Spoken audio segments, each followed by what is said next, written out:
I'm Scott. Welcome back to the Legends of Young County and part 2 of the death of Confederate Colonel Alfred T. Obenchain. Alfred Obenchain had migrated from Virginia to Illinois and by 1850 found himself living in Texas. He had become a successful businessman, plantation owner, politician, and staunch supporter of the Confederacy.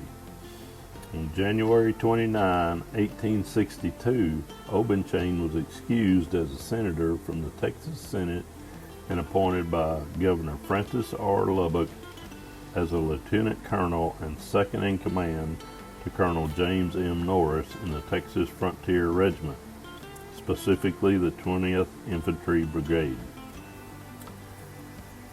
Colonel Norris knew he was not suited for military life. Unprepared for frontier warfare with marauding Kiowa and Comanche, he soon grew weary of the strain of military command. Norris returned to his law practice in McLennan County, and as the 20th Infantry Brigade prepared to move out, the governor placed Obenchain in command. Together, Obenchain and his new company headed towards the small fort located in the north-central portion of Texas, the fort closest to Indian Territory, Fort Belknap.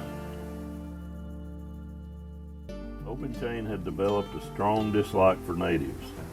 In command of his new army, he set out for Fort Belknap, determined to clamp down on this portion of the frontier. Fort Belknap had been established in 1851 as one of the second line of frontier forts set up to protect settlers in Texas from tribes like Comanche and Kiowa, the tribes who were raiding into the territories that would become Parker, Jack, Young, and Stevens counties in Texas.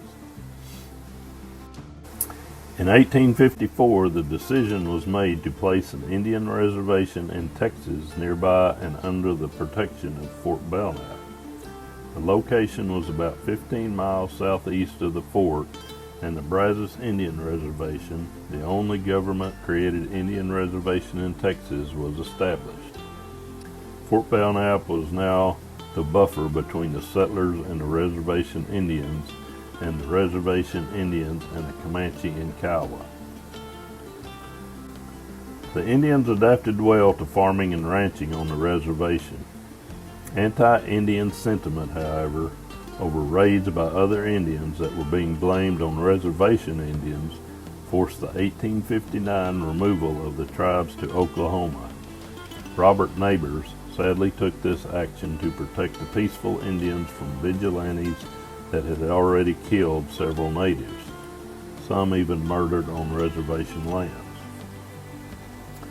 In addition to protecting settlers and natives on the frontier, Fort Belknap also served as a primary stop on the Butterfield-Overland stage route, which carried mail and passengers from Missouri to California from 1859 until its last run on May 12, 1861, just before the start of the Civil War.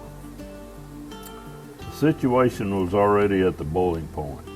Hostile Indians, vigilantes, fearful settlers, and the open frontier.